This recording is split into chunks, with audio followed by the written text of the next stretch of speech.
네, 여러분 반갑습니다. 오늘도 미포교회 중등부 말씀을 열다 고난주간 화요일 오늘 본문은 마가복음 11장 20절에서 33절 말씀입니다. 자, 여러분 우리가 어제 어떤 내용을 살펴봤었죠? 예수님께서 무화과나무를 저주하신 내용을 살펴봤었죠. 그게 월요일에 행하신 표적이었습니다. 자, 그리고 다음 날 오늘 화요일이 되었습니다. 예수님께서 저주하신 무화과나무는 어떻게 됐을까요? 예수님께서 저주하신 대로 그 무화과 나무는 말라버렸습니다. 예수님의 말씀은 반드시 성취된다는 것을 우리는 확인을 할 수 있는 거죠. 자, 그리고 예수님은 이제 화요일에 또 본격적으로 사역을 시작하시는데 오늘 살펴볼 행적 두 가지 행적은 이것입니다. 첫 번째는 예수님께서 지도자들과 논쟁을 하십니다. 여기서 지도자들은 당시의 권력자들, 즉 대제사장이나 장로나 사두개인이나 바리새인이나 이런 사람들 있죠. 이런 사람들과 예수님이 논쟁을 하시고요. 두 번째로는 감람산이라는 곳에서 예수님이 제자들에게 말씀을 하십니다.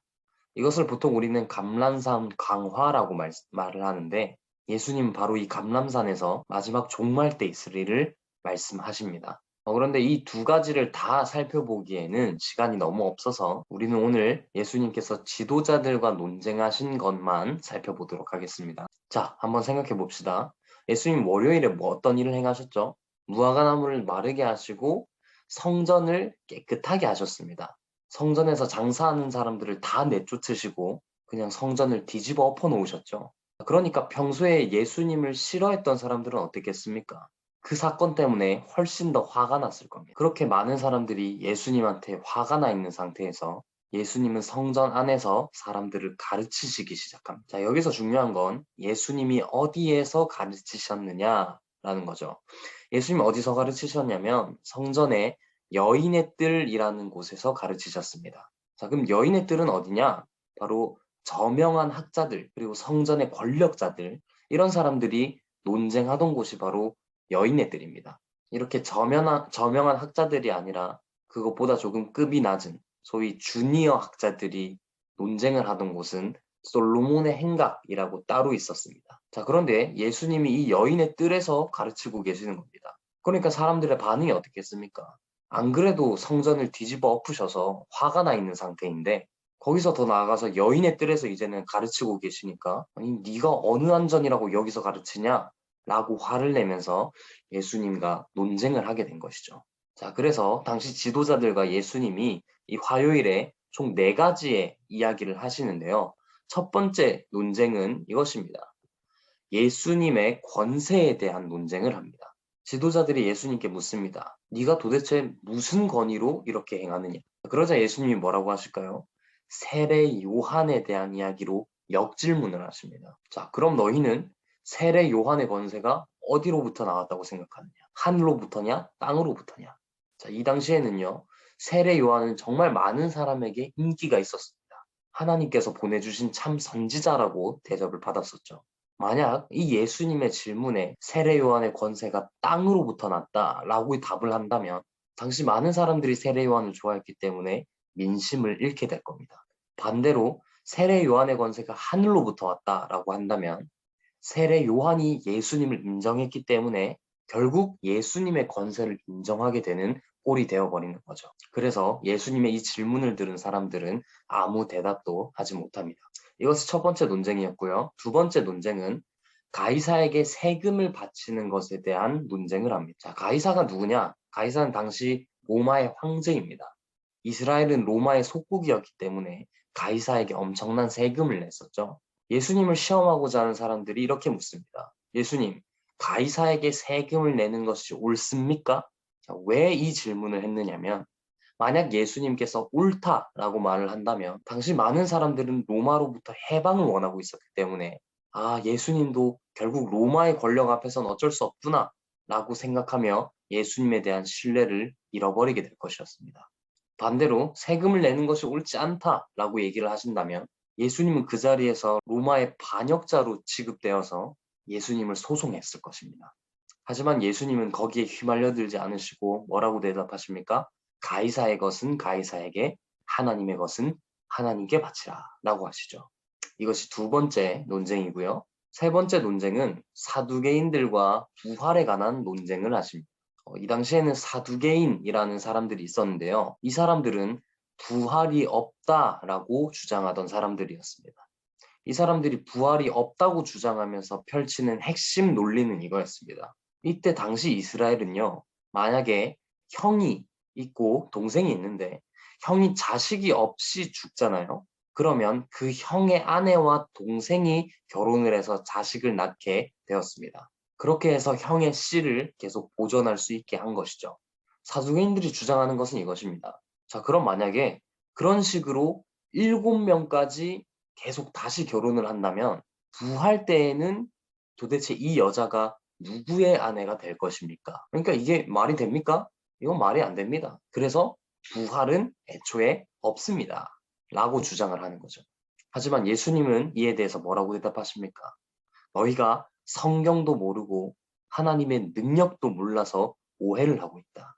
부활 때에는 장가도 안 가고 시집도 안 가고 너희가 생각하는 그런 결혼은 이루어지지 않는다. 하나님은 산자의 하나님이시지 죽은 자의 하나님이 아니시다. 라고 대답을 하십니다. 즉 사두개인들은 이 땅의 개념으로 부활을 설명하고 부활을 이해하려고 했지만 예수님은 하늘에 속하신 분이시기 때문에 하늘의 지혜로 이 사두개인들에게 말씀을 해주신 것입니다.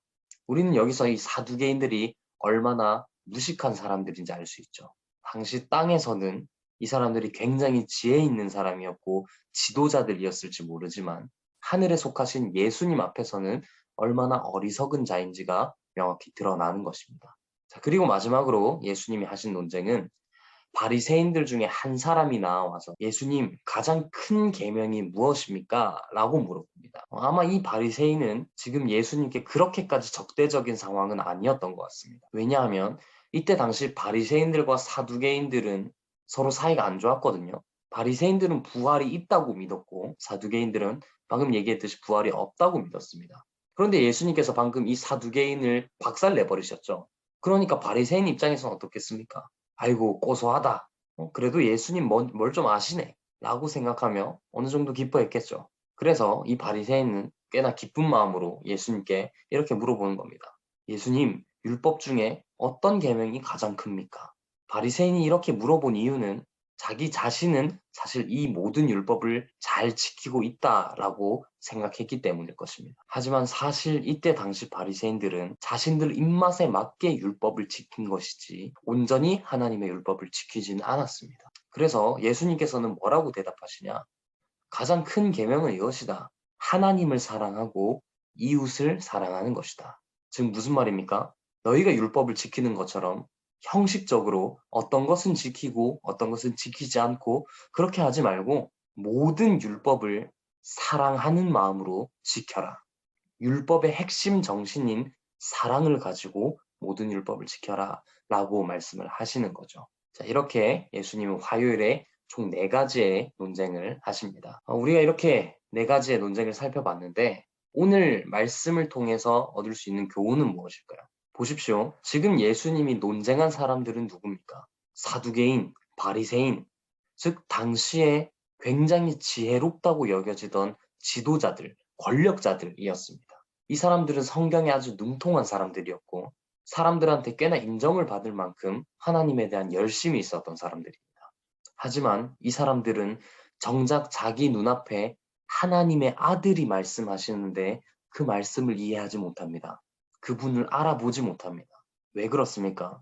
이 땅에 아무리 지혜로운 사람이라도 타락한 인간의 지혜로는 복음의 비밀을 알 수 없기 때문입니다. 하지만 이 사람들처럼 지혜롭지도 않은 우리들은 예수님을 주라고 고백하고 그분을 믿고 있죠. 이것이 어떻게 가능하게 되었습니까? 바로 하나님의 은혜로 알게 된 것입니다. 하나님을 아는 지식은요, 오직 하나님의 은혜로 말미암는 것입니다. 에베소서 2장 8절에 보면 이 하나님의 은혜는 선물이다 라고 나와 있죠. 그러므로 여러분, 우리가 이 화요일에 예수님의 논쟁 4가지를 살펴보면서 내가 예수님을 믿게 된 것, 그분을 알게 된 것은 전적인 하나님의 은혜구나라는 것을 마음에 새기며 하나님의 은혜에 감사하는 시간이 되었으면 좋겠습니다. 네, 오늘도 수고 많았고요.